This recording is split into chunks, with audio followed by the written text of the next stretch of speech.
a otro tema. Súper importante también, un tema del cual hemos hablado, así como que hemos mencionado la palabra, si les digo ballenas, vamos a hablar de ballenas cripto. Hemos hablado de ballenas, pero nunca mostramos acá, hablábamos fuera de aire, ¿cómo es esto de los animales? ¿Qué es ballena? La fauna. ¿Cómo? La fauna. La fauna bitcoiner, ¿no? Como la ballena, el delfín, el pez, el pulpo, el tiburón, cangrejo, camarón, todo esto existe. Depende cuántos bitcoin tengas, sos alguno de estos, ¿no? Camarón, cangrejo, pulpo, pez. Tenemos una placa para mostrar, podemos mostrar en pantalla para que sepan que no enloquecí y vean de lo que estoy hablando.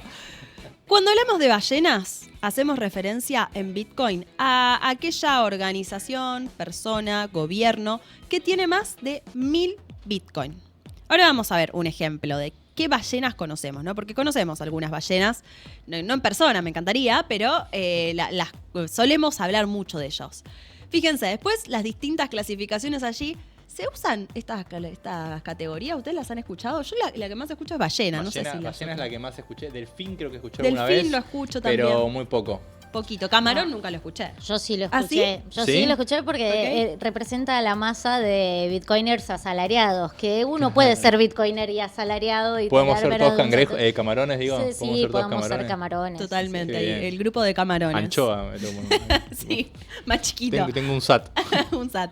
Bueno, no, pero quería traerles esto porque camarón que se duerme, dice Javier, tal cual. Bueno, es una clasificación que se suele utilizar. La ballena sí es algo que normalmente decimos en Bitcoin y hablamos de las ballenas que siguen acumulando Bitcoin, que no venden. Y para mostrarte esto, tenemos también otra placa de cuáles son las corporaciones que tienen más Bitcoin. Y acá sí que vamos a ver full ballenas. Todas ballenas estas, porque es más, jorobadas directamente, porque todas tienen más de 5.000 Bitcoin. Y la clasificación que te mostré antes decía jorobada, más de 5.000 Bitcoin. Me río ahí, Alan dice micro camarón. Bueno, espectacular. Me gustó el de Krill. Ahí. Claro, ahí está, yo soy bien. Krill, muy bien. Fíjense, MicroStrategy ya con 553.000 Bitcoin adquirió 15.355 Bitcoin más esta semana a un precio promedio de $92.000. Luego hay, fíjense, Mara Holdings, XQC, Riot, bueno, varias compañías más.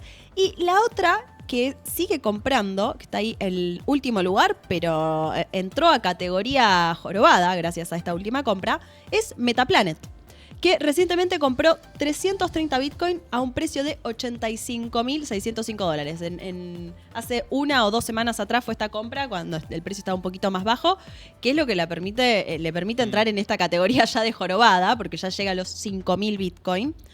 ¿Qué piensan de esto? Dai, ¿te preocupa la acumulación de tantos Bitcoin en pocas manos? Hay una frase de Cris Carrascosa, que es una abogada española que me parece Me apropiada encantaría para invitarla alguna vez al programa, A mí tenerla me acá. encantaría Sí. alguna vez también que venga y colabore con Mujeres en Bitcoin y todo. Pero pues, esta frase dice, Bitcoin es incorruptible, apuntando a su infraestructura, a su software, pero es manipulable en su precio. Y creo que esta acumulación de poder, esta centralización, solo ayuda más a esa manipulación de precio. Yo no creo que sea saludable para el ecosistema, así como no creo que sea saludable para el ecosistema que Binance concentre el 51% del total de las transacciones en cripto de la red. Y en ese sentido, los precios altos como que limitan, si bien hacen que mucha gente se interese porque el tema se hace voz populi, también hace más difícil que la gente adquiera más unidades de Bitcoin o de Satoshi para descentralizar esto. Nada, qué sé yo, por un lado al principio veíamos como, uy, qué bueno la adopción institucional, uy, qué bueno los tesoros de las empresas empiezan a tener Bitcoin. Y hoy por hoy lo que creo que le suma, además de los riesgos de manipulación de precios, son los riesgos de empresa, porque si llega a aparecer un cisne negro que tiene que ver con el funcionamiento de MicroStrategy per se, va a impactar inevitablemente porque es el holder más grande del mundo. Entonces, nada, lo miro como con cierta preocupación y yo creo que desde un punto de vista maximalista no deberíamos quizás estar tan contentos con los ETFs y con todo esto. Es como un momento de decir, bueno, ya estamos. Ahí, perdón, Flor dice que ella está en nivel plancton.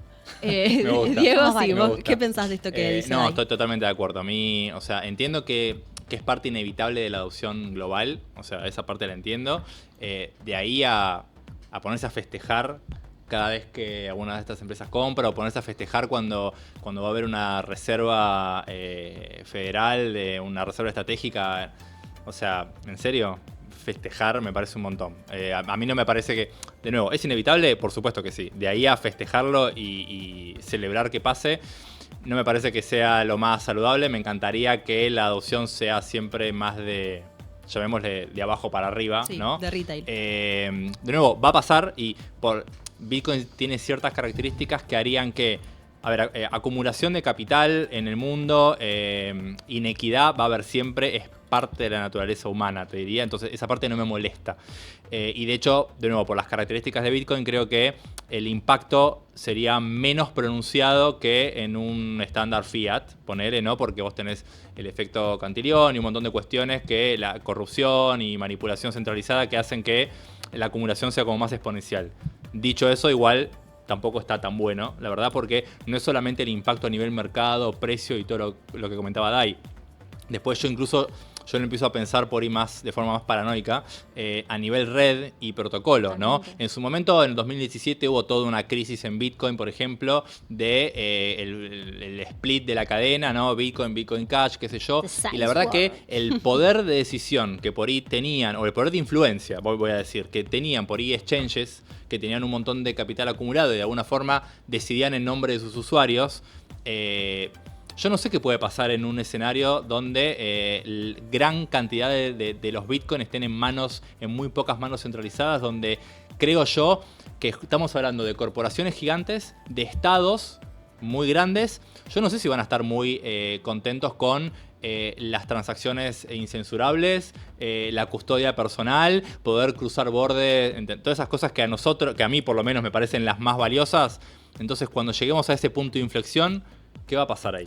A mí, de hecho, me llamó muchísimo la atención durante la campaña de Estados Unidos que todos los colectivos a los que Trump agredía o ponía su foco en campaña, migrantes, personas de comunidades LGTB o de diversidades, mujeres, eran los colectivos a los cuales Bitcoin les hacía más sentido usarlos. O sea, defendía dos cosas que eran, el caso de uso por excelencia. Cuando pichamos Bitcoin, decimos para los migrantes, para los indocumentados, para la gente cross-border, para la gente fuera del sistema financiero tradicional. Todas esas demográficas son en mayoría sectores que fueron agredidos desde el discurso presidencial y a los cuales Bitcoin le hacía particular sentido. Entonces, esto que dice Diego de cómo se va a manejar el poder dentro de la red cuando está tan centralizado, a mí es una pregunta que me preocupa. Y lo otro es, hasta acá los bitcoiners decíamos, bueno, Bitcoin es un dinero que no se financia con guerra ni financia guerras.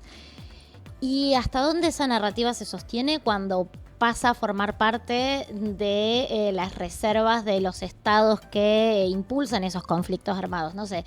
Bueno, ahí no sé cómo sobrevive la narrativa. Bomba. Ahí se prende el debate. Yo creo está que bueno. En esa parte me parece que la historia nos enseña algo bajo patrón oro. Entonces es mucho más difícil, no es que no van a poder financiar guerras, por supuesto, pero es mucho más difícil que en un patrón fiat donde imprimen a lo loco. Entonces yo creo que pasaría algo parecido a lo que pasó en su momento, ¿no? En ese peor escenario donde de repente todo está en manos del Estado y la gente tiene papelitos de colores que dice vale por un Satoshi en vez de tener el Satoshi, ¿no? Con un tema que quiero que no dejemos de mencionar, me quedan un montón de temas en agenda y no mucho tiempo, pero quiero que cerremos bien esto porque pusieron sobre la mesa un montón de preocupaciones, de esta, por ejemplo, no sé, grandes corporaciones, MicroStrategy, 553.000 bitcoins, es una bestialidad. Después estados queriendo ingresar, los ETF, el inversor minorista no le hace ni cosquillas a todo esto que está apareciendo y pusieron recién sobre la mesa un montón de preocupaciones de qué puede llegar a generar eso a nivel intrínseco, a nivel Bitcoin y el valor que tiene Bitcoin en sí. ¿Hay algo, Diego, que vos digas? Bueno, antes dijiste, no me voy a poner como fanático o algo así, dijiste de no te voy a decir que no se puede romper, pero, y hiciste algún disclaimer, pero hay algo que digas, esto sí me preocupa a largo plazo a nivel fundamental, los fundamentals de Bitcoin, porque por ejemplo recién hablábamos de precio, ¿no? Bueno, sí, pueden llegar a tener una incidencia en precio y demás, pero el activo en sí, digo, a largo plazo, ¿pueden incidir en alguna toma de decisiones o en, no sé, algún fork, algo por el hecho de tener más monedas? ¿O alguna otra preocupación que te genere? Esas son las cosas que me preocupan en realidad. Eso y que al mundo no le parezca suficientemente interesante y útil y muera por indiferencia, ¿no? Eso, Ok. Pero me parece que eso que vos comentás para mí es una preocupación. Porque o sea, es una discusión que se ha dado muchas veces, ¿no? Y por ahí uno te dice, no, bueno, pero el protocolo de Bitcoin es descentralizado y yo corro mi nodo y ahí están mis reglas. Y eso está todo bárbaro desde una mirada mucho más lineal y simplista. Pero el mundo es un poco más complejo y me parece que la influencia es innegable si vos tenés entidades que controlan mucho. Porque tener muchos Bitcoin, sobre todo si Bitcoin sigue ganando adopción, tener mucho Bitcoin es tener mucho poder económico. Vos tenés mucho totalmente. poder económico en el mundo. Y eso es influencia. Es influencia y te pongo un ejemplo muy, muy tonto, ¿no? Vos decís, hay, no sé, 1 millón de usuarios de Bitcoin, ¿no? Ahora, usuarios. De ese 1 millón de usuarios hay 900.000 que lo tienen en exchanges. Entonces el día de mañana hay un conflicto y se quiere imponer cierto cambio en Bitcoin que por ahí los que estamos por estos valores que hablábamos antes, que creo que compartimos con Dai, no estamos de acuerdo. Nosotros estamos en el 100.000 usuarios. Ponele que hay conflicto, no hay acuerdo, entonces de repente la red se separa. Entonces vos tenés el 90% del poder económico va por un lado porque lo deciden Claro. los 3 exchanges que tienen a todos los usuarios. O sea, la gente ahí no tiene ningún poder de voto. Ese tipo de escenario, lo hice muy simple, pero ese tipo de cosas a mí un poco me preocupan. Por eso me interesa que la gente empiece a adoptar desde un lado más desde la autocustodia, a entender ese tipo de cosas y que le dé otro valor a Bitcoin. Uno llega hasta la parte de explicar, porque Bitcoin no deja de ser una herramienta que soluciona un problema. Si vos no tenés el problema, difícilmente vas a querer la herramienta. ¿Por qué, Dai, con todas estas preocupaciones que estamos poniendo sobre la mesa, seguís trabajando en Bitcoin? Porque digo, vos dedicás tu vida a trabajar en torno a Bitcoin. Supongo también mirás a Bitcoin a largo plazo como activo, como reserva de valor. Entonces, ¿por qué, dadas las preocupaciones? Digo, ¿qué es lo que te hace decir, bueno, o las preocupaciones no son tantas, o las soluciones, o lo que ves de bueno te lleva la balanza para que sigas de acá? bueno motiva la balanza y va para afuera. El sistema financiero tradicional no solo que está roto, y lo sabemos todos, digo, tenés 17 veces el PBI global real en Producto Bruto Financiero global. O sea, por cada bien del mundo físico tenés 17 veces más No, es una locura.